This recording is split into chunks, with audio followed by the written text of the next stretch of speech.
Hello, salam, shalom, namaste, sat sri akal, aloha, hola, ciao, bonjour, buna, privyet, mabuhay, and chin dobre. It's really, really good to be with you again. And I know you'll be so happy you've joined us because we have a very cool guest with us today. And it's Kijuan Amey, who is an author. The name of his book is Don't Focus on Why Me? From Motorcycle Accident to Miracle. I'm so happy to have you with us, Kiwan. Welcome. Uh, Thank you. And I'll start by saying hola, bonjour, guten tag, and hello, since you wanted to do Oh, that. I think that yay. is so awesome how you did that. That's amazing. So I do speak other languages as well. That's awesome. Nice, nice, nice. Thank you for having me on your podcast. This is amazing. Oh, thank you for joining us. It's so good to have you. I'm so happy that you're with us, and I'm so excited for our conversation. And actually, before we get uh into the meat and potatoes of it, as it were, or maybe even to help us get into the meat and potatoes of it, can you please tell us more about who you are and what you do? Yes, yes. I was originally born and raised in Durham, North Carolina.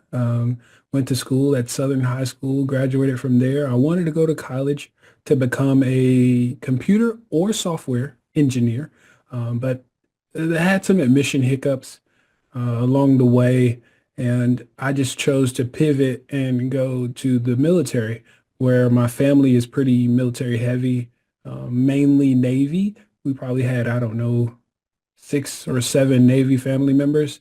And then we also had Army, Marines, and then one went from the Navy to the Coast Guard. And then me, I set the trail for um, Air Force.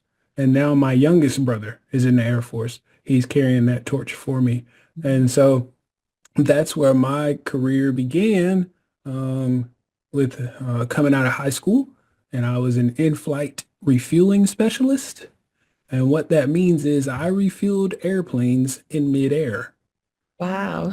Yeah, yeah, it's an amazing thing, and wow is the correct word because you would not believe the it's just it's so cool I mean, I don't even know how to put it into words. Honestly, we call it this is where the magic happens. That's literally what we say.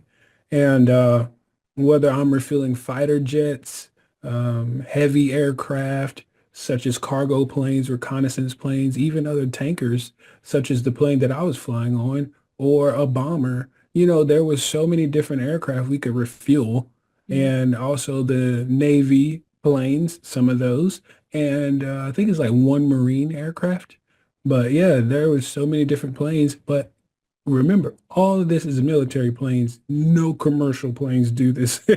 So just so everybody is wondering, only military planes do this. No commercial planes do it. So even if it looks like a commercial plane, it's not. And so that's what I did for a decade in the Air Force. And I was very, very good at it. But I was also an instructor, so I taught it.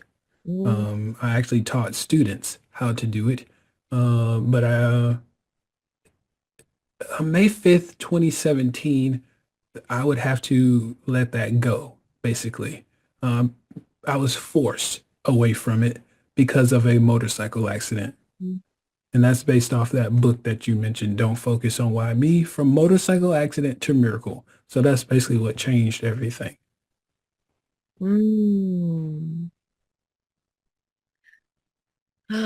Thank you for sharing some of that background, that part of your story with us. Uh, you made me think about one of the most transformational books that I've read. I mean, transformational for me in the context of my healing journey. And that was an autobiography of Johnny. That was the name of the book, and it was an autobiography of Johnny. And basically, it was her story was a little bit different from yours, of course, in its own way. But she had a horse riding accident when she was around 19, and it left her paralyzed from the neck down. Mm, In her autobiography, she talks about her recovery, and she talks about ultimately, finding that hope and that resilience mhm, to even want to live anymore mhm, and make a new life for herself. And it was like such a important story for me to get familiar with at the time that I did, because I was really struggling with my own inner peace and my happiness, and it's like and even my motivation to live and so forth. yeah, And so I know that when we hear stories, and like for me, something that was really also important about reading Johnny's story is that she was a real person, like this wasn't like a made up movie yeah. or something. Mhm, And so it gave me strength, it gave me courage, and it gave me that hope of, hey, if Johnny can do this, if she can overcome what she did, then I can too. mhm. Um, so clearly you have something to teach us about resilience, about hope, about healing, moving forward. So tell me more. I can only imagine how difficult it must have been for you in the immediate aftermath of the motorcycle accident. Hey, thanks for tuning into this episode. Hope you're getting value out of it. For your information, this episode has been sponsored by the Happiness 101 program. Are you a change maker, coach, trainer, or healer? Are chains of fear holding you back from making the impact and income you desire? Using a unique combination of positive psychology and the spiritual wisdom of our most effective change makers, the Happiness 101 program helps you break through your limiting beliefs and manifest the abundance and success you desire with fun and ease. Interested? Book a free Happiness 101 exploration call with me, your happiness expert, Samia Bano. Just use my online calendar link in the show notes. Now, back to the show. Yeah, no, it was definitely life altering, Mm, life changing. And I had to understand that what happened to me, I mean, honestly, could happen to anybody. mm, Yeah, you might not ride a motorcycle, but I know people who get in car accidents and have similar incidents, have similar injuries, have some worse injuries, mm, and so when I reflect on the past, yes, at the time, oh, this is the worst thing that could ever happen. mm, But now, with the mindset shift, the belief in my faith, knowing that there's a higher power other than myself, and that's what kept me here. I have a purpose. I have a reason to be here. mm, Knowing that now, that, listen, it's hard to stop me. mm, And so, uh, I tell people in my resilience coaching, in my mentoring, even in my speeches, I tell people just because something devastating happened to you does not mean that's the end of you. mm, It could be the new you. mm, And that's how I view my walk right now. I call May 5th the beginning of my new life's journey May 5th, 2017. And I celebrate it like it's a birthday. Like that's coming up in a couple of days. I celebrate it like it's a birthday. Because you could take that day and make it feel like, it's, oh, this is a sad day. This is when all this happened. Hey man, I want me a steak. I want some asparagus. I want some potatoes. I'm gonna go out and live this thing because I'm still here. Yeah. You know what I mean? And that's how we should treat these days. Mm, This is either the day you die, literally, or you live mm, on. mm, And that's what I chose. I chose to live on mm. because my dash is still going. Yeah. And that's what I call it, my dash. I got that from one of my friends, and I call him Brooklyn Teddy. That's what I call him because he's from Brooklyn and he's big like a big old teddy bear. So, Brooklyn Teddy, shout out to you, man. My dash is still going, man. So, yeah, I was born November 22nd, but that dash is not stopped. And so I am continuing to live on. Hmm. Yes. You know, maybe we can talk a little bit about this perspective shift, and even what like resilience means. Because for a long time, like for example, in my case, the best that I could even think of being able to achieve in terms of healing from my trauma was recovery in the sense of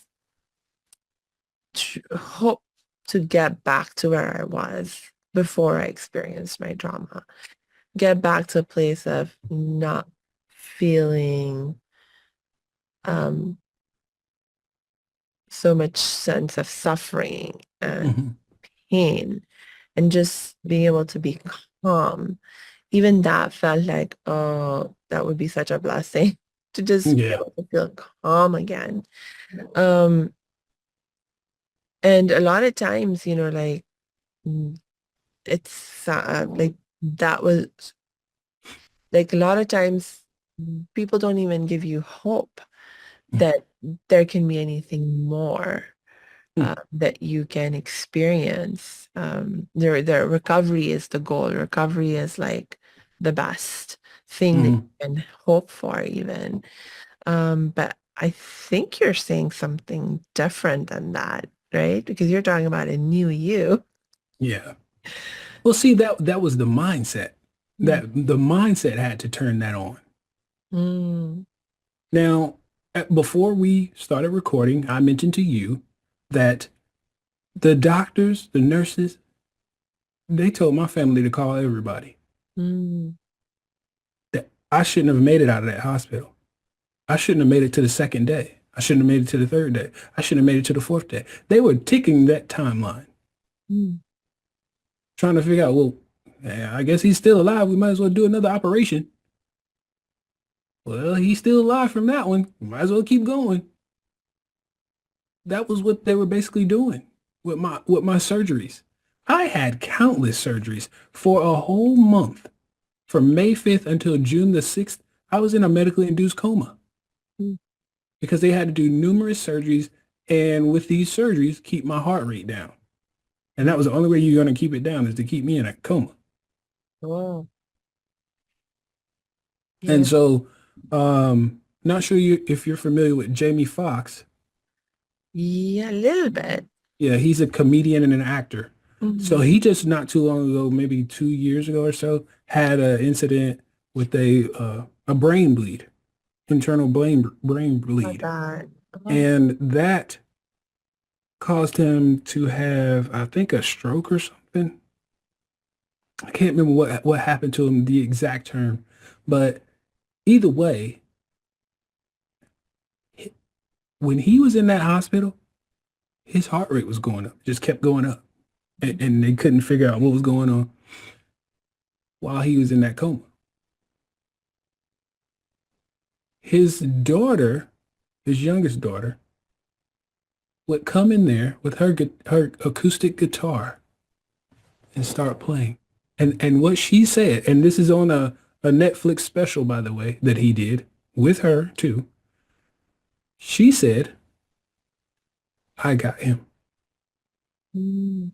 That's what she said. She walked in that hospital room and she said, I got him.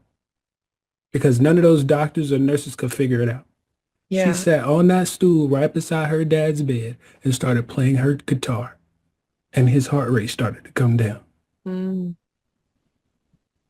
Yeah. because he's also a musician. Mm. Oh, he that when I tell you that brother can sing and he knows how to play that piano, he took classical piano. Mm. He can play and sing his butt off. So when he heard the playing of his daughter, it brought his heart rate down. Mm. There's some things beyond physical Yeah. that help us. The spiritual, Mm. the mental, the emotional. There's so many different things that can come together in this formula Yeah.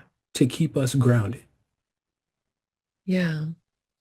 And we just have to understand that whether it's, with the perspective shift that you mentioned or the mindset, the Mm. hope, Yeah.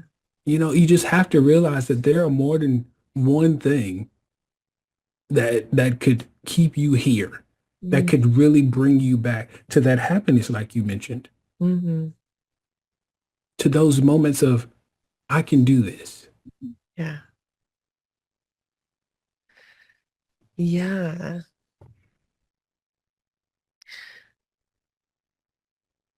I mean, it's so common for us when we have these kinds of devastating traumas, experiences, to be like, why me? Why Mm, me? Um, and I think in asking that question, first of all, I agree with you. Don't focus on why me. We're on the same page yes, about that. yes. But I think when we do ask that question, we're trying to get at something deeper in terms of our understanding. Because a lot of us, until we are forced to, oftentimes we don't actually think about what our life purpose is, what we're doing here, how we got here. We're just kind of living, we're just kind of um, doing wherever we ended up, sort of being pushed to by societal norms and sort of family and expectations, things like that. Hmm. Um, Hmm. but when something so traumatic and dramatic happens in our life that you just can't go back to how it was before, it really makes you begin to question things. And I think a lot of people, like for them, they're like, why me? They just don't know a better question to ask. So what is a better question to ask? So what I will say is that why me is natural for a human. Mm. It's our victimized side. Yeah. We naturally become victimized very, very quickly. Mm. Who did this? We don't think about, did I do this? You say, who did this? So Mm. that's a victimized mentality. You're trying to put the blame, find the blame. And a better question, which was not, I couldn't think of this if I tried. I mean, and it only adds one word. Yeah. You're still using why me, but you're adding one word to that. Why not me? Mm. Now, what do you, I get it. You're probably like, well, I don't know about that one. Let me explain it to you. So when you look at it, why not me side of this, And you find out that with these questions or the things that you've been asking about, why me? Why did I have to get in a motorcycle accident? Or why didn't you have to get in one? I can now speak to motorcycle accident survivors. Why did I lose my eyesight? Or why not losing your eyesight? Now you can speak to people who lose their eyesight. Mhm. Why did I get a traumatic brain injury? Well, now you can speak to other people who have a traumatic brain injury and how to deal with that. Why do I now have PTSD? Well, now you can speak to people who have PTSD, not only military members, but the ones that don't realize that PTSD is not just from the military. That can be from a new. I do not have PTSD solely from the military. I have it from that accident too. All that is saying is you have post-traumatic stress. Mhm. It doesn't say you have post-traumatic stress from the military disorder. It does not say that. It says you have post-traumatic stress disorder. Yeah. And so now I can speak to that. And people understand, well, maybe I do have post-traumatic stress from my youth, Mhm. from my childhood, from my abusive relationships. There's more to the big picture when you ask why not me instead of Mhm. just asking why me. Yeah. Yeah. It tends to give you a broader perspective is what I'm getting at. Yes. Mhm. That is a really, really cool way to start getting at the broader perspective. It's like, because we have to start somewhere, right? I mean, in terms of challenging the thinking that is making us miserable and suffering and making us lose motivation, in whatever ways that it might be. And so Mhm. you have to like begin to challenge and hey, that that why not me is a great question to start asking as a way to challenge. Because Yeah. like for me also it comes to um, like what are we understanding about what's the point and purpose of our lives in the first place? Yeah. Like are we here to live a life that is just completely like paradise in terms of like no suffering, no Mhm. pain. I mean, is that our expectation of our lives in this world? If that is, then well, I mean, it's not gonna happen. It's just It's not gonna gonna be a lot of sad people. happen. There's gonna be a lot of sad people, okay? Yeah. And it's interesting you mentioned that because I started smiling because I was thinking about something I just commented on Facebook the other day, and I categorized it as social media expectations. Mm, Oh, well, what do you mean by that? Thanks for asking, Samia. Uh, the social media expectations are when we can put a filter on life. mm, Hmm, you can't put a filter on life because life is real. Social media can be fabricated, yeah. as we have seen already, especially with AI. Yeah.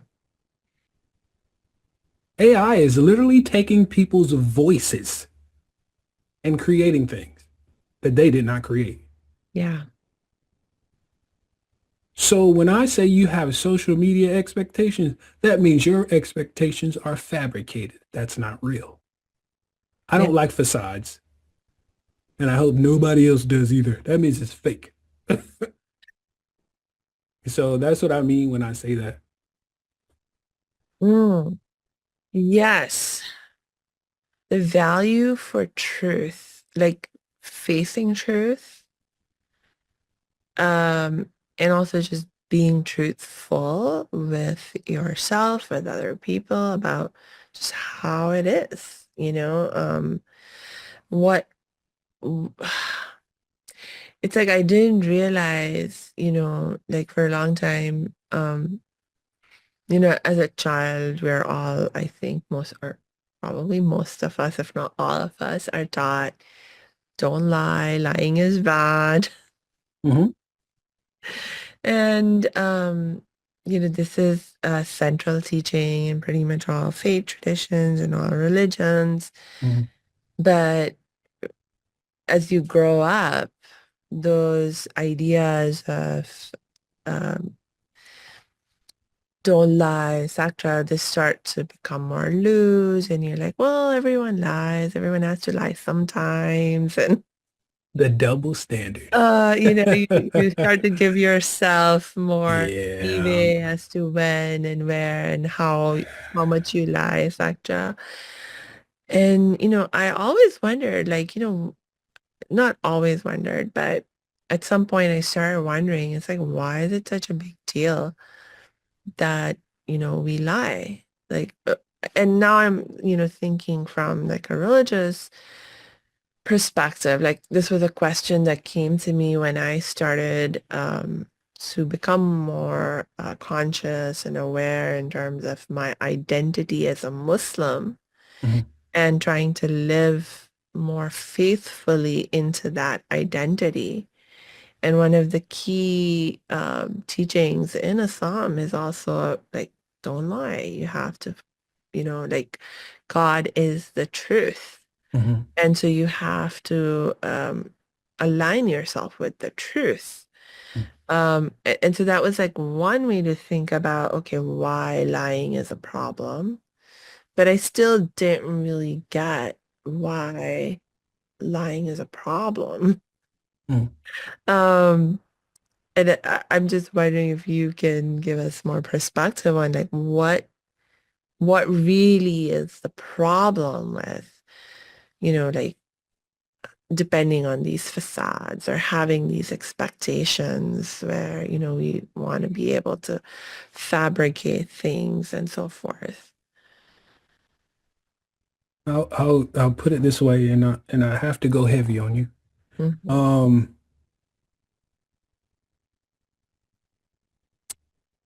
Committing suicide, and that's where I'm going with this. Committing suicide. I've had suicidal thoughts, never attempted, but I've walked past someone not knowing that they were dead, uh, sitting in their car because they had committed suicide. Mm. Why? No one was listening to them. Uh, then it came down to a point where when people did start asking questions, they would just, oh yeah, I'm good. Yeah, Mm. I'm good. If you keep telling somebody you're good when really deep down inside you're dying, Yeah. that's which is a lie. Now, the consequence that they now have is you killed yourself because you started lying and it was eating you alive, Mm. literally. Yeah. This young man killed himself, had a family, friends, and I'm sure some coworkers that actually cared about it. Yeah. But because maybe one or two people that didn't, he ended everything. Mm. Now, the big picture in this that I'm getting at is there might have been one or two people that did not like you and did not care for your whatever you were doing at work.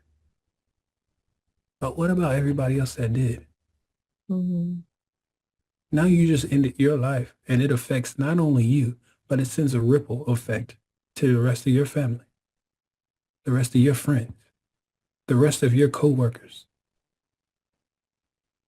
Yeah. So this is why lying, um, facades, or being fake, Mm. uh, these mindsets, these put-ons, that's why they're not good to, especially to me. If you're a liar or you're fake. And because I'm very good with, I have a very uh, high level of discernment. It was something that was prophesied over me. And if as soon as I pick it up, I go the other way because I can't handle it. Yeah. My my mind won't allow me to sit in it. Mm. My mind will be wanting to either tell you about yourself, and it's not going to be a good thing. When I say tell you about yourself, that means we're going to have a problem. Or I need to go the other way. Mm. I need to excuse Yeah. myself. So that's why I would say, in my own opinion, have a problem with lying and facades and, just what I call the social media expectations. Yeah. Thank you for sharing that Hmm. perspective and example. And I think you're so right because I think like for me, uh, I have experienced that reality. Like I refer to being traumatized and so forth. So my trauma that I'm referring to as being a survivor of child sexual abuse. And for me, one of the most difficult aspects of recovering from that was feeling like I couldn't tell the truth about what had happened to me. Hmm. Hmm. Not that anyone explicitly even stopped me for many years Yeah. because I didn't tell anyone what had Hmm. happened to me. But I felt that I couldn't even speak about it, that I couldn't even tell anyone about it. And then actually and it was like it, and it was so like it had so many impacts in terms of why it made it difficult for me to heal from that trauma, the hiding, and one of it was just that I couldn't get the help that I needed Hmm. as like I was suffering, I was traumatized, I was a child, I was a young person, and I didn't know how to help myself.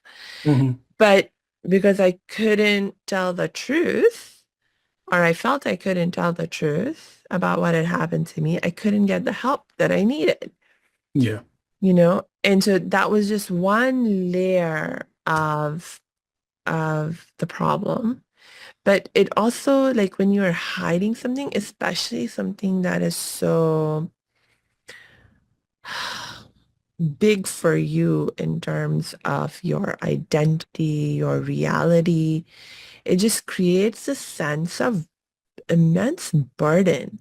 Like I've heard people, for example, like gay people Hmm. felt forced to stay in the closet, talk about Hmm. it. In fact, like I remember uh, really connecting with gay people over this issue Hmm. because I heard some gay people tell their stories of coming out and what it was like for them before they came out.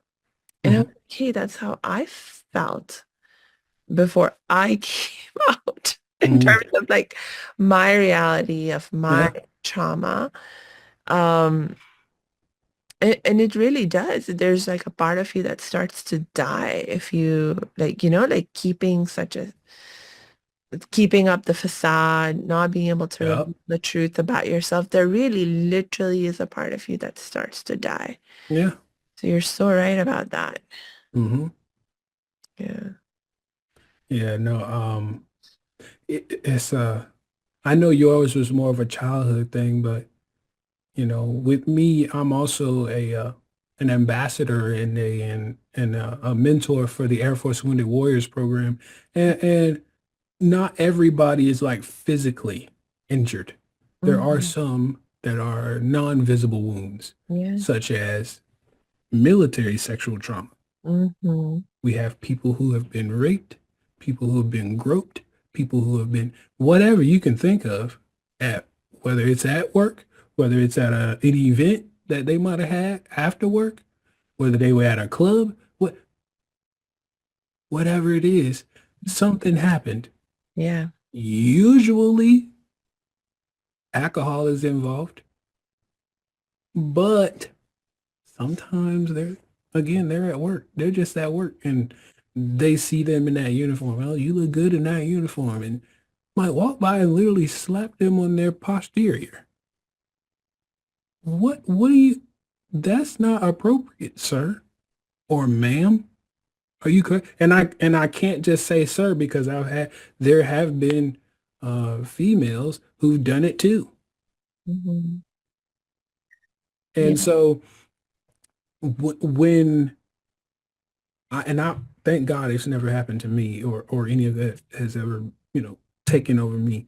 But I could only imagine what these thoughts that they deal with, feelings, emotions are, because I'm sure it bothers them when they say they have nightmares about this stuff. Mm-hmm. You know what I mean? What do they call them? I think it's post-trauma terrors or something like that. Mm-hmm. It's that type of stuff, and I don't I wouldn't wish any of that stuff. And what's what's a bigger problem in the military is kind of like what you're saying. Is not that yes, the people who are the victim feel like they can't say anything, but it's also a problem in people aren't believing them. Mm. Yeah. So it's a double-edged sword. Yeah. Even if I do tell, you won't believe me. So I might as well not say anything. Yeah. And it's, this fear of not being believed, like it's a real thing. It's interesting though, like, with so many of our fears, um, there's some truth to it, but there's also not truth to it. So like, for example, when I started to come out and be open and honest about being a survivor of child sexual abuse, there were people who told me to shut up, to stay quiet, to not talk about it. But there were other people who supported me and, came to love me even more. Or, that's how I felt. Mhm, Because like, mm, part of like what I was struggling with, like, for example, I experienced this most clearly with my mom, is that my mom always loved me, before she knew what I'd experienced and after mhm, she knew what I'd experienced.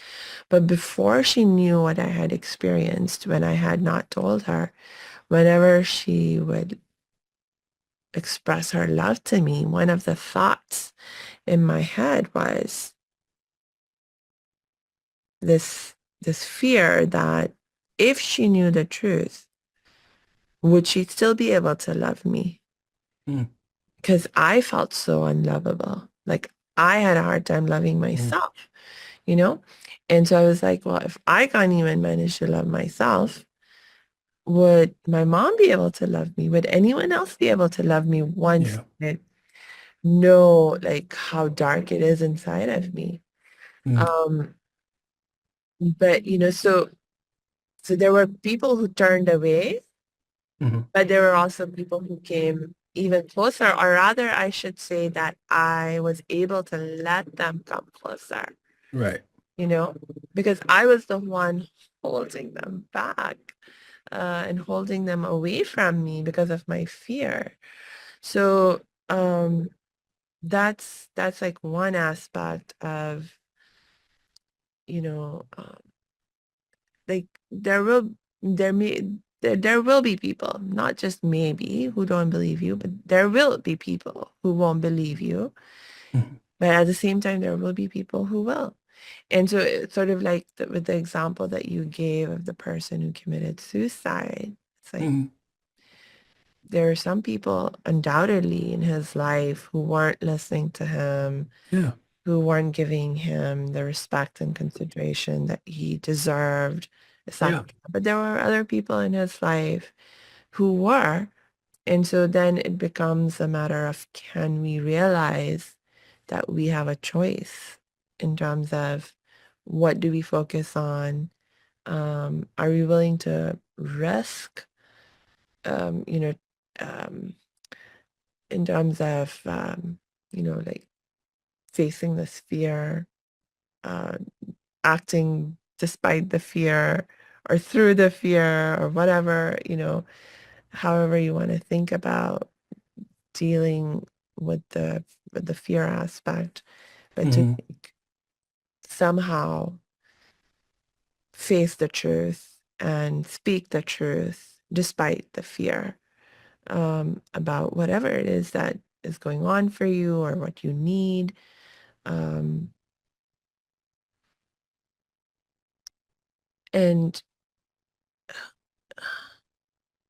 I mean, okay, so like this fear, like for people who have the fear of the truth, because of which they put up all these facades and things, and there's so much fear of what will people say, what will people think, how will people react, that just holds us back. What do you do about that fear? How do you even begin to sort of like deal with that? Well, I tend to focus on the word fear. Mm. What does that really mean? And Yeah. I created an acronym. I mean, it's not really mine. I adopted it. Uh-huh. And fear to me stands for false evidence appearing real. Oh, interesting. And so what you can do is you can alter fear. Mm.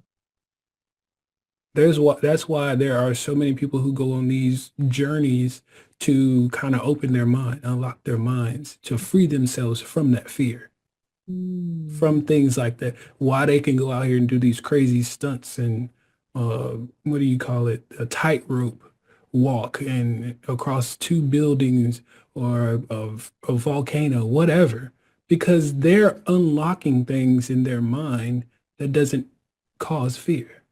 Mm. So all of those doors that, seem locked because you want, I don't want to know what's behind that door. No, unlock it so you can see that, oh, wait, it's not as bad as I thought it was.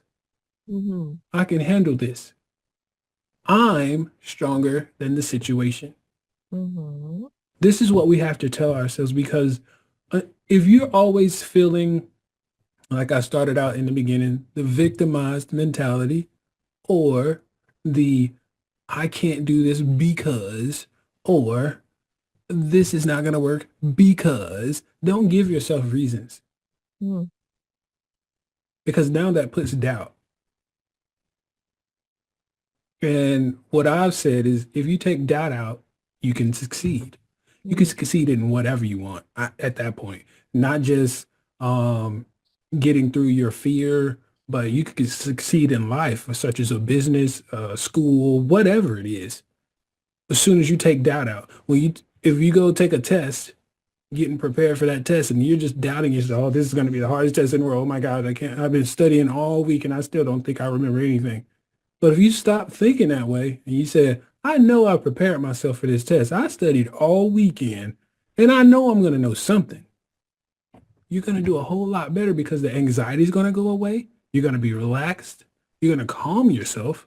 You know, like there's a different state of mind you have to put yourself in order to deal with fear. I've dealt with fear Mm-hmm.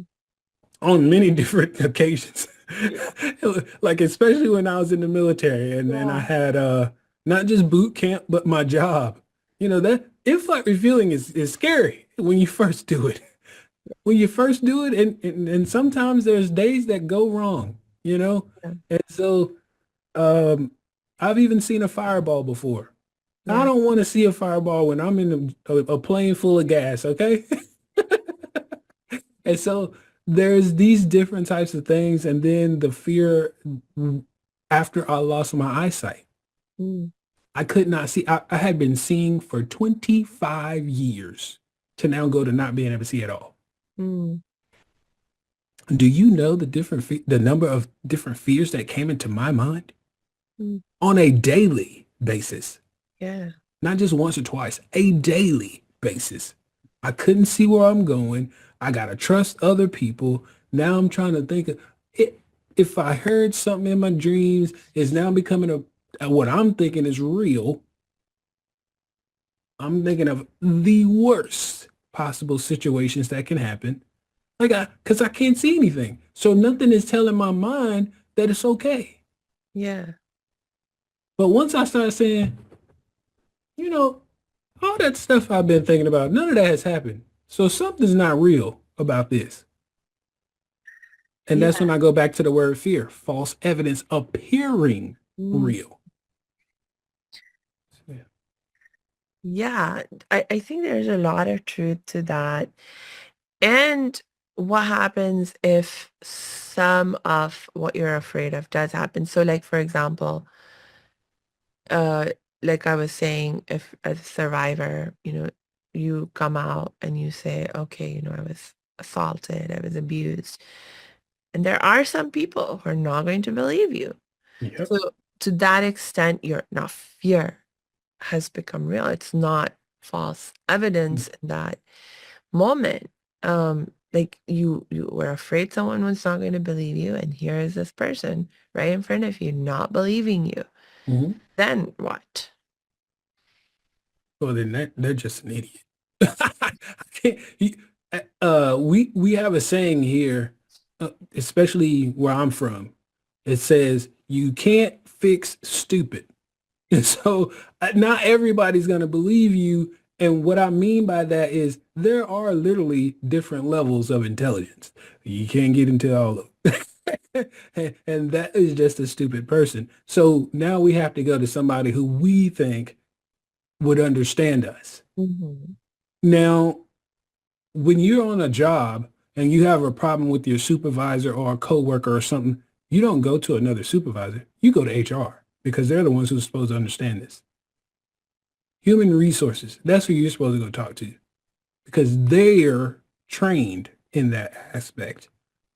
So if a coworker or a supervisor is now treating you a certain way or has touched you in a certain way that you don't like, you don't go talk to another supervisor. You talk to human resources because now human resources needs to go talk to whoever that was and get it handled. Mhm. So there are certain steps, or should I say proper steps that you have to take. Talking to any and everybody about certain things is not the right way to go. I Yeah. wouldn't go talk to a child about something that I should be talking to an adult about. You get what I'm saying? Yeah. So that's just one example, but Yeah. it's something that you can understand. So you just want to make sure you're talking to the correct person about this, or any situation for that matter. Yeah. So yeah. Yeah. Yeah. And that there's definitely a lot of uh, wisdom in what you just said. Um, I mean, certainly, like, for example, when we're working with survivors and talking to them about this idea of seeking help, especially, like, it's devastating when you have to talk to kids about how to seek help or stay safe or um like for us because I actually trained as a sexual assault and domestic violence crisis counselor, and I was on a hotline working as such for 4 years.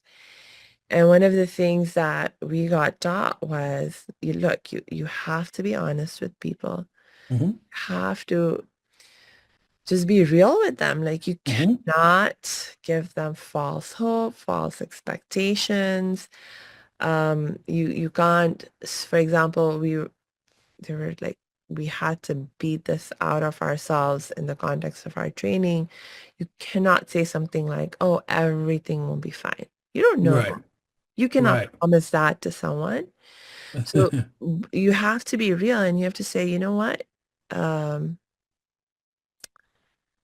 it is possible that some people that you reach out to for help and support, and you're being, even when you're being very careful about who you reach out to for help and support, even then Hmm. you can be disappointed. Like literally, we have had situations where, we had people on the hotline who did everything right in terms of who they went to ask for help, how they asked for help. They did everything they were supposed to do, and they still did not get the help they needed. They were mistreated, re-traumatized, etc. And so sometimes that can happen. And, you can either focus on that and get stuck and miserable and close yourself off again, or you just accept that that is part of how things can be, and you still have the choice to to keep reaching out for help and support if you need it, and trust that there will be others who will understand you, who will be believing you, who will be competent Hmm. in terms of being able to help you and support you. Um, and so like with the kids, when we talk to them, we're like, if one, like, go to a grown up that you trust. And if that grown up is not able to help you, go and tell another grown up that you know and that you trust. And just keep going. Just keep telling until you get the help and support that you need, you know? And it's like such a terrible thing to have to tell a child, to put that burden on them to, have to keep looking for help. Um, Hmm. if they, but that's just part of the reality of what happens sometimes, and so you have to, like, just, if there's someone you're trying to help, just know that that's something, like, you prepare them for. And if you're the one in the helper position, hopefully you're equipped um to help in the best ways. But if you're not, like, just refer them to someone else that you believe can help them better. Hmm. So,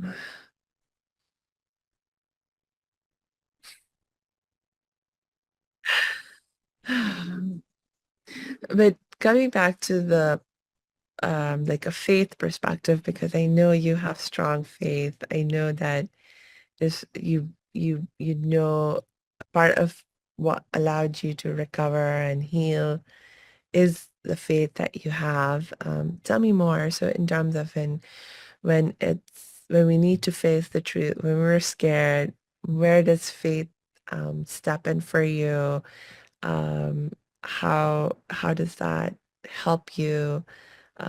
What do you recommend for people in the context of tapping into their own faith? Yeah. So I'll preface by saying none, and hear me clearly, none, and I don't mean a monostle none. I mean None of the doctors or nurses thought that I was supposed to make it out alive. Mhm. Literally, when they were able to finally get a hold of someone in my family, they told them to call everybody. Not to call them to come have a party, but to call them to let them know they can come see me before I take my last breath. Yeah. So the fact that I'm still breathing right here in front of you and still talking right here in front of you is way more spiritual, way more powerful than any of those doctors could ever imagine. Mm. I literally took one of those doctors' breath away when he saw me. Mm. The last time he saw me, he walked into that room. It was a follow-up appointment, and this was after I had been discharged from the hospital. After all the countless surgeries, spinal cord, head, legs, whatever, you name it. The only thing that I didn't get surgery on was my arms. Okay, so just remember that. Uh, when he saw me sitting up on the edge of the bed, the exam bed, he was like, "Wow." And I was like, "What happened?" Because I didn't know what he saw Yeah. because I can't see him. Yeah. And so I look back at my mom. I was like, "What happened?" She was like, "He was talking about you." I was like, "Oh, what's up, doc?" I pulled a Bugs Bunny. What's up, doc? And so he says, I didn't expect you to be sitting up on the edge of that bed. Mm. I said, well, what did you expect? Like, laying on the floor or something? Wait, well, I don't know what you mean. He was like, no, I expected you to be in a wheelchair, probably. I said, oh, yeah, no, I'm done with that. I said, you want me to show you something better? He's like, what's that? I said, I can stand up for you. He said, heck yeah. So he slides back. They have those little rolly chairs. He Yeah. slid back and I stood up and I put my arms to the side like I was a superhero. And he was like, wow. And he had a student with him. Yeah. And I said, mm-hmm. I said, you might have put these rods and screws in my back, but I have been working out, sir. And yeah, I showed them that they weren't the only ones who was working on me.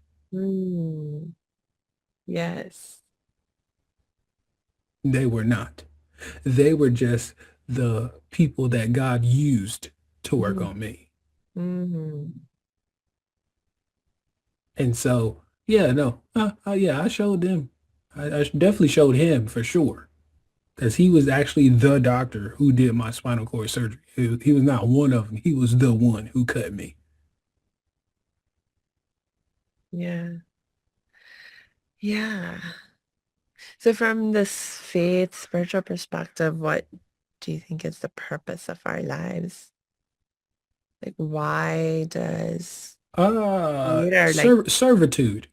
tell me more. So yeah, servitude. So just like Jesus, he was a servant. He as he walked the earth, he served people. Mhm. Not only did he have disciples, but also whenever it came time to him to go to a different city, whatever work, he was there to serve them. The Mhm. healings are servings. That's not something that's just like showing my power. Oh, watch me be powerful. I can heal you. No, it's what do my people need? Yeah. My people need healing. Okay. What what do you need? You Mm. have leprosy. Okay, what do you need? You're just sick. You have the issue of blood. What do you need? Oh, you can't see. Let me give you sight. Mm. He's serving them. Yeah. When he fed the 5,000, he served them. And so what we're put on this earth is to serve. Mm. The key is how do we serve? Mm. That's where you find your real purpose. You're supposed to serve. Now it's how do I serve? Yeah. And what position am I supposed to be in? Mm. And I found out that God wants me to be a spokesperson for him. Mm. And I am living because of him. I can't put it any other way. Yeah. I cannot. And so when he has me on podcasts, stages, um, speaking to or mentoring, when I'm doing all this stuff, flying around the country, doing all this stuff, I'm not just like I get to go fly around the country and make money. No, no. I have a mission. I have a purpose. Mm. I am coming to see you for a reason. When I leave this room, I want people, somebody, if it's not the entire room, I want somebody to be forever changed. Yeah. Huh. I really love that perspective on our purpose, that we're here to serve, and it's just like for each one of us, let's figure out how we can serve. And it's not necessarily just one way that Mhm. we can serve, but there's probably one way that um, will be sort of like part of the dominant theme Mhm. for us in terms of how we get to serve. Like for me, you know, I see that, and I feel that as well, that service part. And I can see myself being used by God, as you said, to serve in so many different ways. And sharing something of what I have learned as a survivor of child sexual abuse about healing, about living with happiness and peace despite trauma, or even, not despite trauma, but, like, you know, I am like, you know what? What I have experienced is that not only is recovery possible, but we can go beyond recovery. We Mhm. can become, find that new you. And that is something that's beyond recovery, and Yeah. and to be able to show that to people, I think is one of my core missions now in terms of how I serve. Because so many of us, we just settle for good enough. And it's like, no, let's strive for great. Let's strive for excellent. Let's strive for living a life that is beautiful and Mhm. peaceful. Like, not just settle for good enough. Yeah. Yeah. No, seriously. Yeah. Ah, thank you so much, Kiwan. I could keep talking with you all day, and I've taken up a lot of your time. It's okay. I will I talk to you appreciate this conversation because it has been not only a connection, but it's been one that I have not had. again. What I mean by that is most of the stuff that I talk about is solely based on the accident. Mm, It doesn't really go into the spiritual. Doesn't mm, really talk about the faith. Some people have talked about purpose, but it's like, what does purpose mean to you? That's it. It doesn't go into what we did, yeah. and so this has been a lot of the stuff we talked about today. I have not said it before, ever. So the fact that you're bringing this stuff out is amazing, first off, and I'm glad your listeners get to hear it because it's gonna touch somebody and make a difference. And that's what it should be about. Yeah. God willing, God willing. Thank you Mhm. again, Kiwan. And gosh. Okay, so I'm going to wrap up. And my last reminder for our listeners is to please make sure you check the show notes because we will be dropping Kiwan's links in there so you can connect with him and continue to learn with him and from him and get the help and support that you need whenever you're ready for it. And I hope that will be sooner than later for all of us. So until we connect next time, I wish you lots and lots of peace and joy.